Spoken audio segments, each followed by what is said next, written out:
Well, we're recording now, so that's good. Hi. Hi. Hey. So the microphones are going to be so that the camera mic can pick it up, and the format tonight is just to listen and let these gentlemen tell a little bit of the story. And my prompt of this was, tell me what it's been like for you growing up as a black man or living as a black man in the Twin Cities, and how that might differ in your assessment from somebody like me growing up in the white world in the Twin Cities.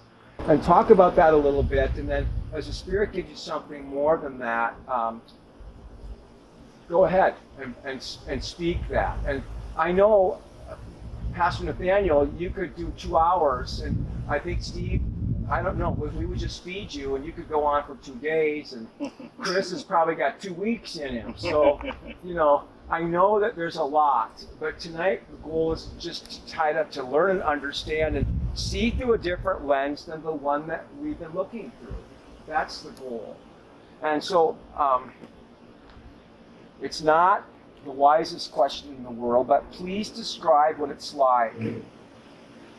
And being a black man in Minnesota, in the Twin Cities, and how, in your opinion, does your experience differ from that of a white man growing up here? Okay, that's kind of what I want to engage. And Chris, you and I have talked a little bit more about that probably one-on-one than I have time with these other guys. Would you kick us off and just talk a little bit about that, and we'll just see where that conversation takes us. Okay? Sure, no problem. Well, good evening, everybody. My name is Chris Hinton. And I just want to say that originally I am from Chicago, Illinois. So I bring another dynamic to the conversation. And I was born and raised on the south side of Chicago. But I don't believe that my experience coming from the south side of Chicago would be any different than these gentlemen's experience coming from Minneapolis, Minnesota. I can attest to a personal story where when I was 17 years old, and I was arrested for possession of a stolen vehicle and burglary. And it was an absolutely dishonorable, untrue charge. I was actually coming from my girlfriend's house walking home, and a police officer was driving down the street approximately 40 to 40 miles an hour, saw me, stopped me, asked me my name, how old I was, where was I going, and where I was coming from. And I answered all those questions, and then he told me to get in the back of the car. Well, I complied because I was somewhat ignorant at the time. I didn't think that there was anything wrong. I didn't think that there would be any problems. And so he drove me about a half block down the road and pulled up to where there was an abandoned stolen vehicle. And he said, "Tell me who stole this car." And I said, "Well, sir, I just answered all of your questions." And I answered him truthfully. I don't know who stole this car. I didn't even come from this way. I came from the other direction. And he said, "Well, tell me who stole this car. I'll write you down as being the driver." And at the time, I had never been arrested for anything in my life. I was a scholar and an honor. I graduated from the National Honor Society. I was a math counts champion. I was a 2-time chess champion. So I didn't distinguish what's the difference. I did not know, driver or what. I didn't know. And I said, "Well, I don't know what you're talking about." And he turned his dome light on in the vehicle, turned around and looked at what I had on, and began to write his report based off of what I had on. And so I automatically fit the description because he wrote me and used every description about me to a T as to the individual that had ran away from the scene of the crime. And so as a result, the case was postponed for a year. I finally went to court, and I honestly believe that due justice would be served, because at the time the car was stolen, I was working, I was at work, and he knew himself that I wasn't the one that stole that vehicle, nor did I drive it. But I ended up losing the case because I quote unquote had a jury of my peer, which is absolutely not true. And I ended up being convicted of a crime that I was 100% innocent of. And I even had my chess coach, my math coach to come as character witnesses. I had friends to come and testify as my whereabouts and doabouts. But yet, because it was my word against the police officer's word, I lost the case. So that's what it's been like. It's been like, that's just one instance of what it's been like. It's been very difficult. And I'm a pastor. Can I just, I don't want to interrupt you, but I just want to add to what you just said, because there's been instances where I know an officer has done that same thing or had that same agenda on his mind, and he said to an individual, not to me, but I witnessed it. He said, if anybody says anything contrary to what I say, it's going to be your word against a police officer. And who are they going to believe? So I just wanted to put that in there as a reinforcement, because you know, you see on the car door of every cop car, protected, serve. But then when you hear stuff like that, you're like, protect who?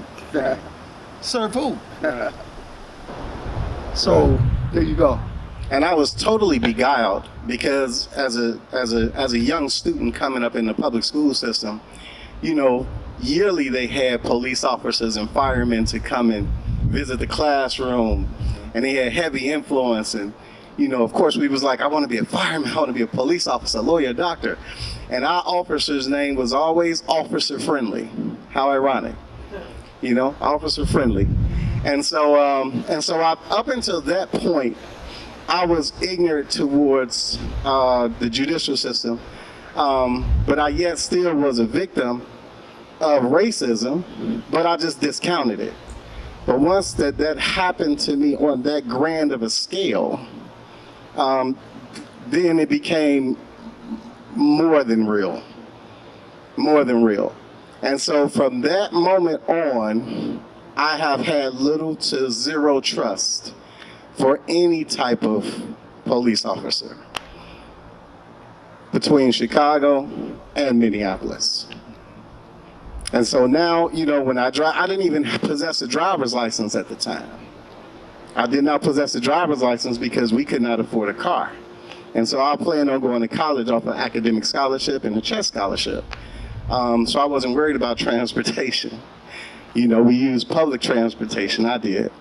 But at that moment, you know, once I did purchase myself a vehicle in my early 20s, about 20 years old, I always drive looking forward, but even to this day, at almost 50 years old, I'm always checking my rear view mirrors, not for drivers that may not be driving safely, but for police officers that might be coming up on me, running my plates, and attempting to pull me over for any and every reason. I'm gonna pass it over to these gentlemen because I don't want to hog the time, but coming from Chicago, that's what it's like, and it hasn't been much different in Minneapolis at all. Well, I'm not a resident born and raised. I've been here since 4 years old, but my parents came here in 1961. And my dad was a Korean War vet, and his brother was already up here and was a property owner and was working for Honeywell. He moonlighted driving a taxi cab. And so when my dad got out of the military, he had a young family and he was looking for a job. And at that time, you know, things were shutting down all over the place in the South. And so he needed employment. And so his brother said, well, just come on up here. And so my mom was carrying my little brother at the time. She was pregnant, and she was living at home with her parents at the time. They didn't know that she was planning to come to Minnesota. And so she didn't tell them either. She waited until one day they were gone away to the store, left the house, and she packed us all up, and we got on the train and came up here. And so when we got up here, that was in 1961. That winter, it was a blizzard. So that was our introduction to Minneapolis. And so we've been here ever since. But I say all that because I too, Chris, wasn't someone who had a lot of experience with the police. I wasn't ever arrested. Thank God I still haven't been. But I have come in contact with them. I'm also a police chaplain. But growing up, before that, I recall a couple of instances. One, I was coming home from visiting my girlfriend and was just about home. I was, if you all know where the 5th Precinct is on the south side, near the bus barn over there, just before you get to Blaisdell. I was about to turn on 31st in Blaisdell, and this police officer was following me the whole time and followed me all the way home. I went down a block and turned into my driveway. He followed me all the way to the driveway, and then when he saw that I was about to get out, he told me to get out of the car. Well, when I saw him following me, I decided I wasn't going to get out. I waited.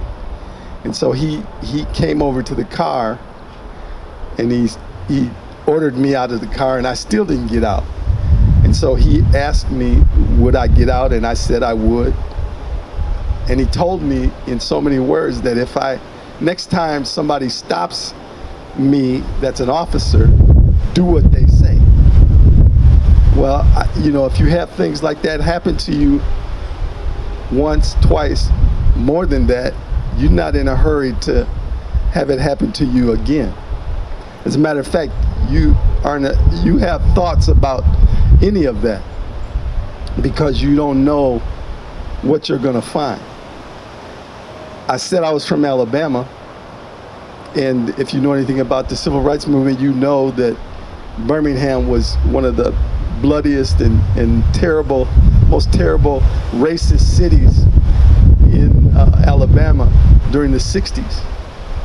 And there was a sheriff called Bull Connor who ordered people to be attacked by the police during the civil rights movement more than once. As a matter of fact, he had a reputation for stuff like that. So the things that we're seeing today with the police and brutality is not new. It's just one more time as far as the black community is concerned.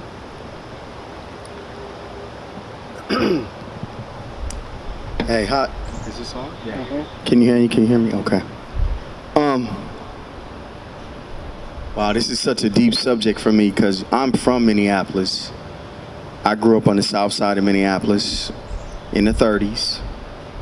And I grew up in North Minneapolis, which is on the low end. I went to North High School, and my experience with the police is it's traumatic. It's traumatic. I have a couple friends that have been murdered by the police. One of them was Tysell Nelson. They killed him on the side of my house. He was running from the police officer and they shot him. They shot him in the back. And I had another friend. They said he was using his car as a weapon. And there was over 80 bullet holes in his car. His name was Abuka Sanders. He was murdered, or he was killed by the Minneapolis Police Department. I'm an activist. I was like, well, how do I talk to you guys about it? Because you guys know me for being at the park, but I've been involved politically. Like I've done work with the ANC. To see him murdered, it was heartbreaking, and it brought back old trauma.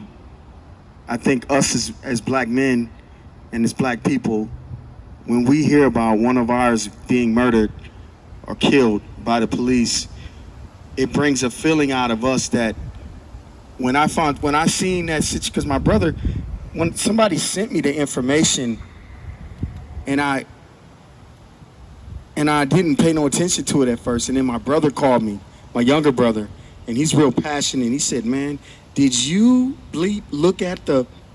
I said, "No," and I looked at it, and I tore my bedroom up after I seen it, because it brought back a whole nother feeling that I don't think people really can actually. I mean, one thing about this is, as black men, like he was saying, we can get it. You guys know me for who I am. When I'm working for the Department of Human Services in St. Paul, they know me for who I am and the work that I do in the community. But when I'm out in the community, I'm just a black man. And it's sad because there are beautiful people. There are good white people. You know what I'm saying? There's good. I judge people off their character and how they carry themselves and how they treat you. But the problem is that white privilege is so beneficial for white people that they don't want to give it up. Now, that's one facet of dealing with the racism. Then you have to deal with the health disparities that exist. Do you guys know how scary COVID is in the black community? When they say, if you got diabetes, if you got high blood pressure, if you got, what's the other one? Asthma, upper respiratory. I mean, they're in there just describing all these health disparities, and I'm like, man, I fit under every category. I'm at home, I'm washing my hands, my whole house smells like bleach. You know, and that's scary. And then two, one of my jobs was to address the health disparity, because a lot of my people go to the emergency room and they don't deal with primary care to solve their medical issues. And when you go to the emergency room, it's strictly about trauma. They're there to try to, okay, you got a bullet wound, you got a cut. They don't really care. So I was setting most of my people up with that. That's one issue. I'm telling you, there's so many layers to what actually is going on. All the way to Minnesota has one of the worst. Since when is Minneapolis or the educational system is one of the worst in the country for people of color? Since when has all of this stuff been so so exposed? And I remember, and I bet you both these brothers can say that, when we used to say, people came to Minnesota to get their lives together. Minnesota was a place where people came in and were a better life. I remember Steve Floyd would come here. Steve, Keith Johnson, Pastor Art Erickson, everybody would go and be around. I was raised around them type of people. I was raised around Nate. I call him Nate, you guys, because he was at the hospitality house and I was a shorty, But I Stop making me feel old. I'm 50 too, so I don't know how old you are. Oh, okay, I'm 50, so Still hanging in there though. yeah, I look good for 50 though.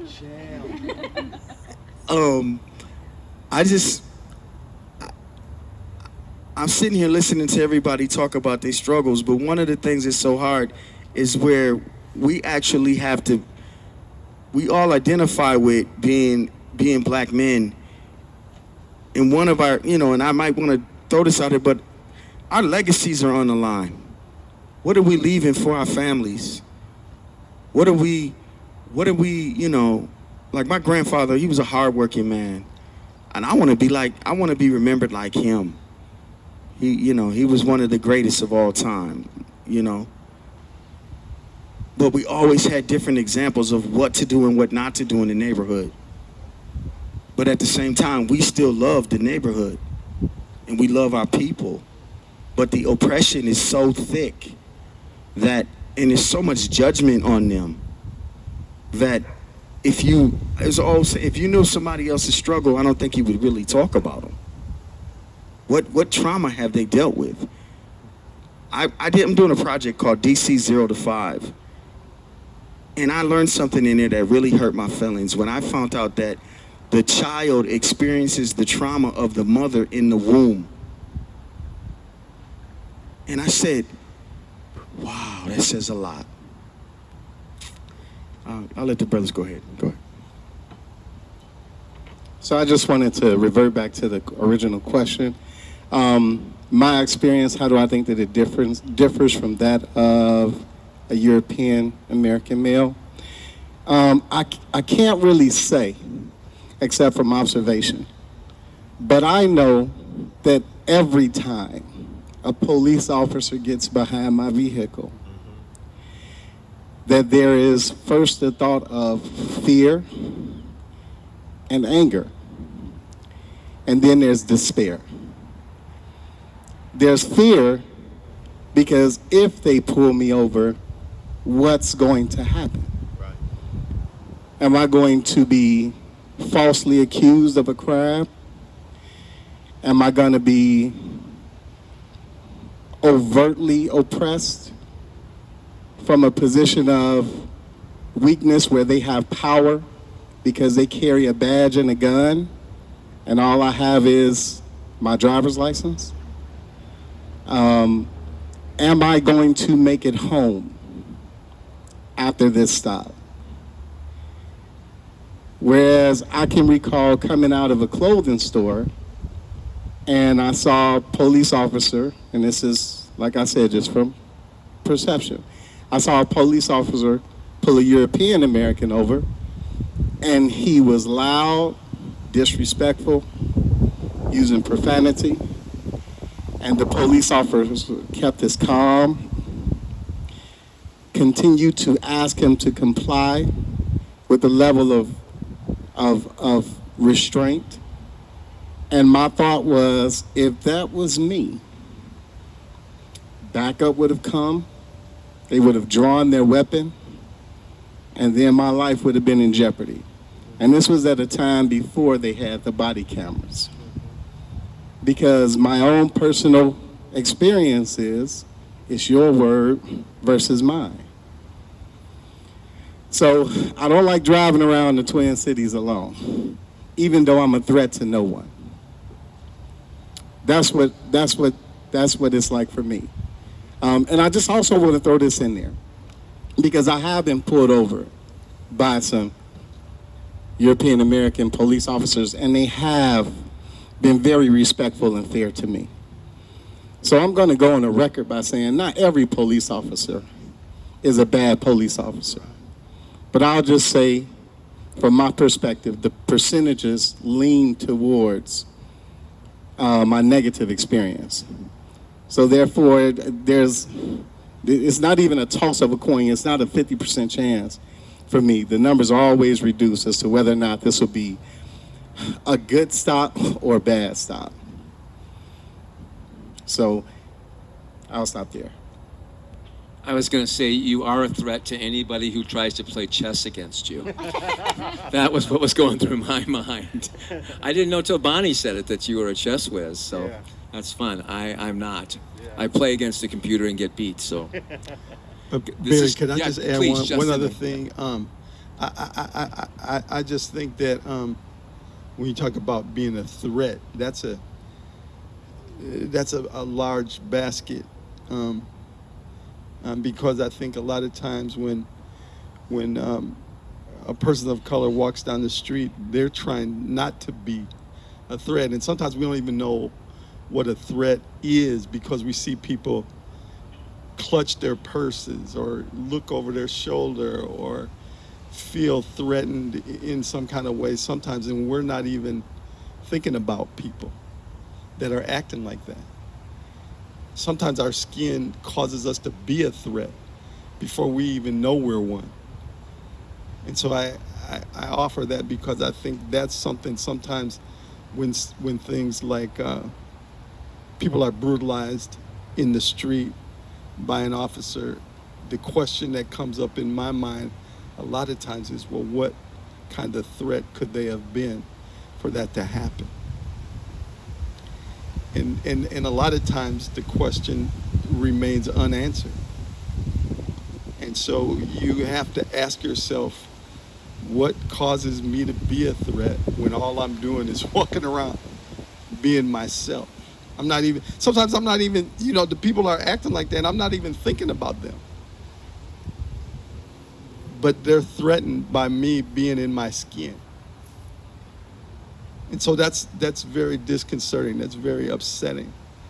It's very awkward for me personally.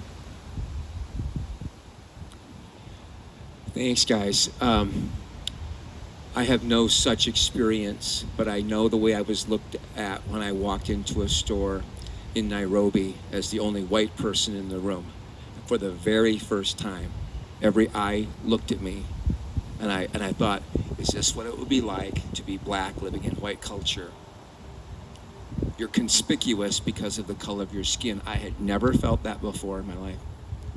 And that's nothing like what your lives have been. I'm not trying to make that as a comparison, but it was startling to go, oh, it opened up the window of a new way to at least become open.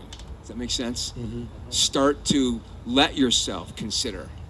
And sometimes when we have, as Steve, as you were saying, deeply ingrained beliefs, and we really like the status quo, we don't even think that it favors us because it's the status quo.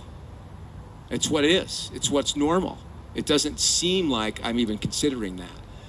I want to be honoring your time. I know some of you have other commitments tonight, and you've expressed that. And I want to have time for some conversation. But I've got another question. I want to turn it this direction. White people who love God, European Americans who love God, are becoming more aware of the history of prejudice and racism against blacks. What would you say was one positive action that European Christians in this country could take to break down barriers between us? What's something that we're saying, hey, we agree, but we don't even have any idea where to start, what to do, and what's useful? You and I talked about, Nathaniel, about trying too hard and how that could be awkward, but I think there's a lot of people who are like, man, I'm becoming sensitive to a whole new reality, but I don't know how to engage it in a meaningful way. I would start out by saying, when we talk about social justice, my mind immediately goes to the Declaration of Independence that says we're entitled as human beings in this country to life, liberty, and the pursuit of happiness. And then from there, when we talk about justice, it goes into telling us that justice is about the fair and equal distribution of possessions, of opportunity, of privilege, and wealth. And so then when we start talking about that, then we have to look at, well, how does that break off? Because justice covers a number of things. When Steve was talking, he was talking about education. He was talking about medical care. He was talking about COVID, and all of those are supposed to provide us with rights and privileges as human beings in this country. And so when we talk about, well, what is it that we can do? Well, we need to be thinking about how much is being equally distributed to all of us at any given time, because sometimes when we look at America, we have to allow for the fact that we live in a country that is made up of haves and have-nots. And so when we start talking about equity, and we start talking about participation, access, and rights, those things all become less and less and less equal. in the eyes of the have-nots. And so when we talk about riots and we talk about violence, sometimes those things wind up being perpetuated because we've been denied our human rights in a country that promises us we can have them in the form of life, liberty, and the pursuit of happiness. And so we ask the question, well, what can I do? Well, I think one thing we can do is to make ourselves aware of how people, what are the needs of people in the areas where we live? What are the things that people have, and what are the things that they have not?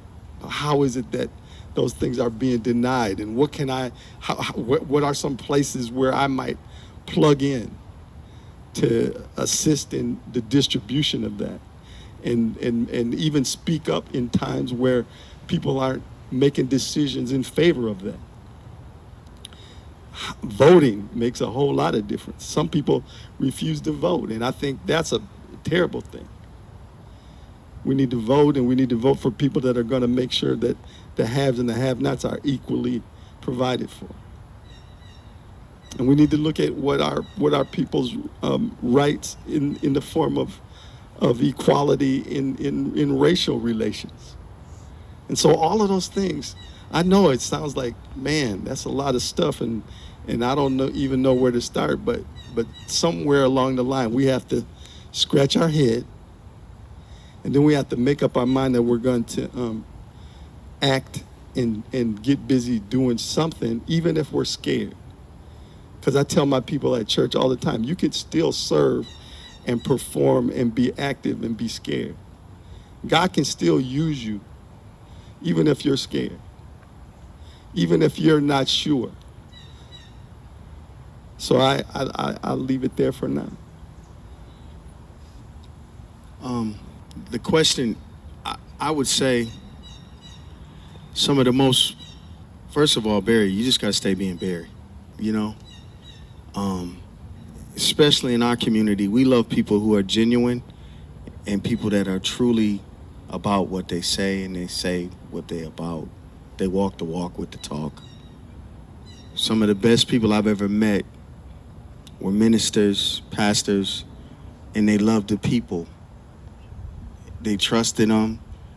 You solved problems that nobody even knew you solved.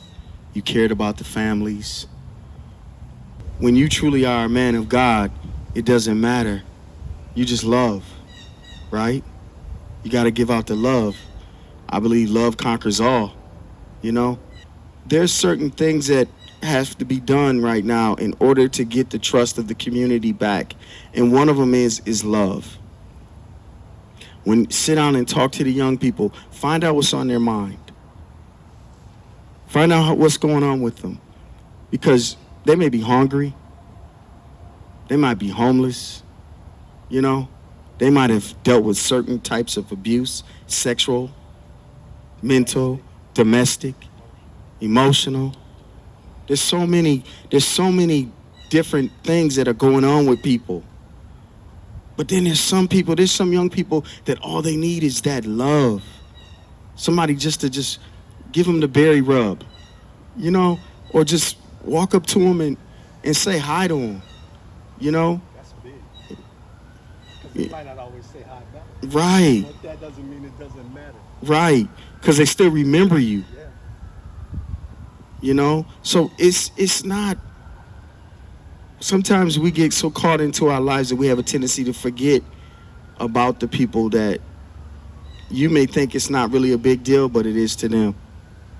Acknowledgement means a lot. Realness means a lot. Now, you can be wrong and real. You know, just be right. You know, they say you try keeping it real. No, try keeping it right. You know, but overall in general, like, y'all know everything I've been through.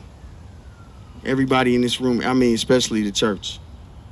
And what makes me get up every Sunday, I could be partying and just doing a bunch of stuff, but I don't do that because my lifestyle's, first of all, changed.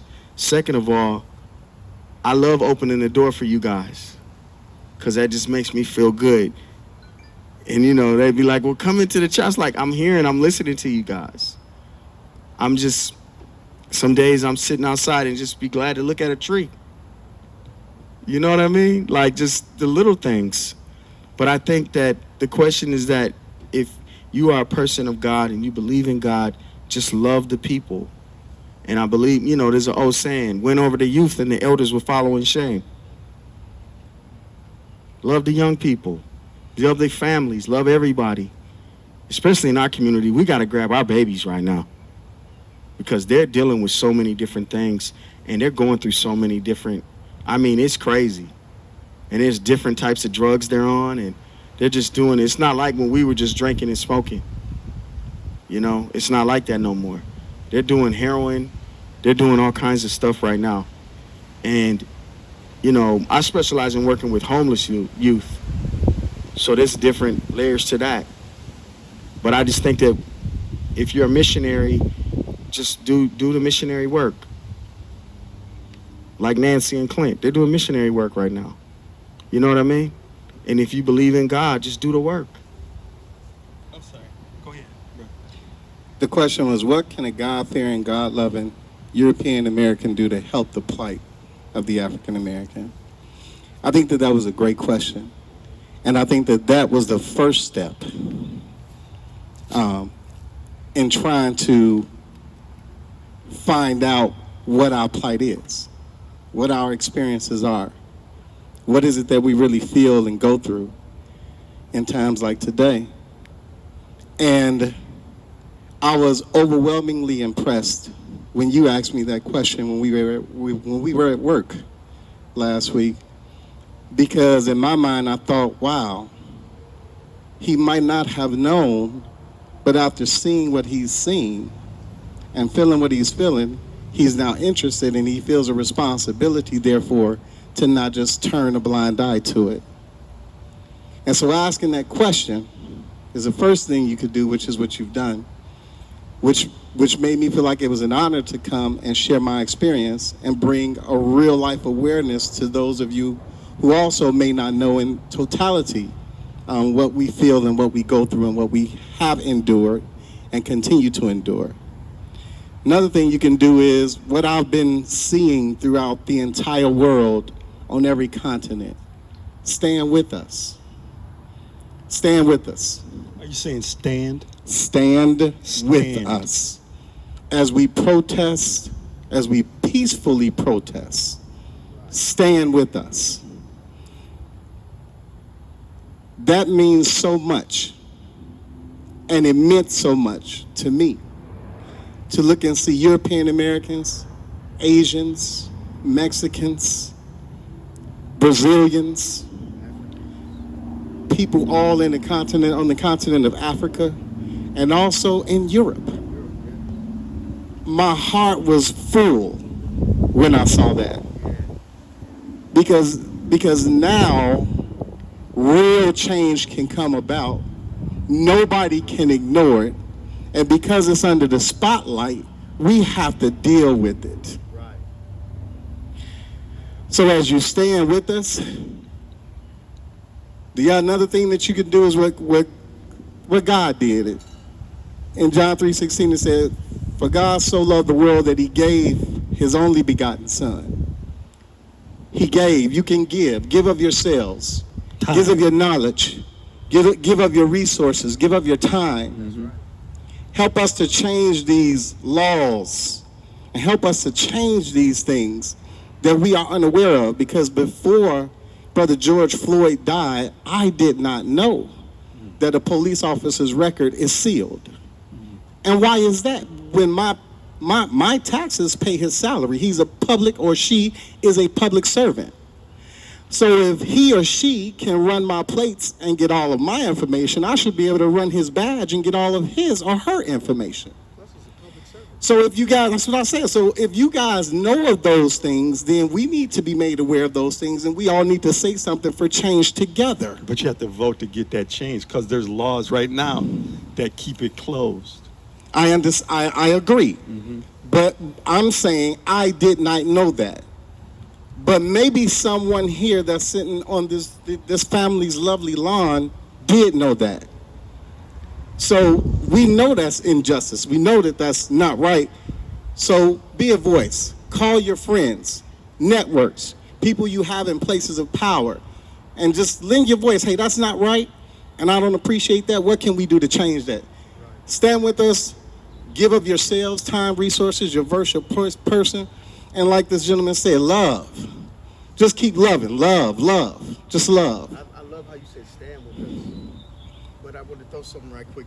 I wanted to say that the things that are happening to us will eventually happen to you.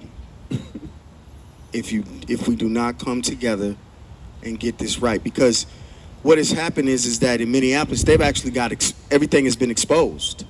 They did not think that this was going to be such a reaction. Now, we did have some provocateurs involved that said that we were burning down buildings, and it wasn't us that was doing that.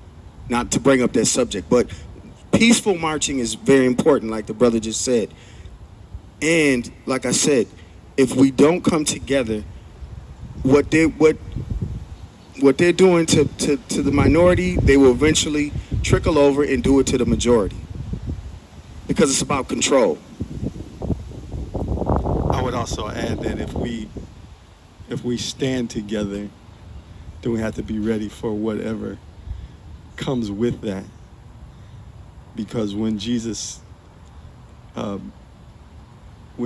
was alive and he spoke to his disciples, he said, in this world you will have tribulation. And the only reason I bring that up is because he had tribulation himself. And so if we're going to stand as people of God, we have to be ready for the trouble that comes with that. Yes. And so you may stand with me, but you also may get some of what I get. And I think you have to be conscious of that. Yep. And do like the Bible says. You have to count the cost of what that means. But even more than that, I think standing for right is more important than any trouble that can go with it. Because if we don't stand for right, then we have to go along with whatever. And God's plan, God's kingdom is not about whatever. And so we have to understand what right is and whose side we're on and what matters and what the truth is, and then line up with that as best we can or as long as we can, and with whoever is willing to stand with us. Sometimes you may have to stand by yourself, though. Yeah. Sometimes we don't get to pick who we're going to stand with. Sometimes we have to stand alone. But right is still right. And so we have to understand what right is, educate ourselves about the issues, about what God's will is and purposes are, so that we know what's right and what isn't, what is truth and what isn't. Because there's a lot of people telling us what they say the truth is, and we don't know unless we've really done our work. We don't really always know what that is. Doesn't make any difference how it feels. You can't trust your feelings.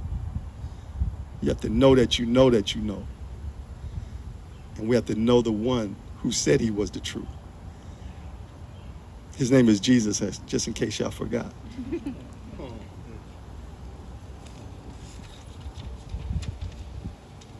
I know some of you have time commitments yet tonight and family obligations to get to. I think we're going to wrap the conversation here and then chat as much as we have time for those of you who can stick around and just listen, and those of you who have to go, I want to honor that. Okay, let me just pray. Father, thanks first for the opportunity to be here, and thank you for the disruption that conversations like this can cause inside us. Things that we agree with, things that we don't agree with or don't understand, things that we're unsure about, things that feel conflicted within us, and things that hurt us as we listen to these stories. All of that, Father, I think you have an intention for us to see you in it.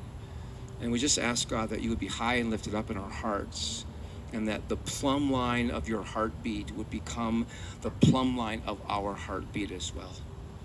I thank you that in Christ there are no Jews and Greeks, that there's just one body, and that there's one Spirit, there's one Lord, and that we are together in that endeavor. Shape us, I pray, Father, more and more, each of us into the image of Jesus, I pray. Amen. All right.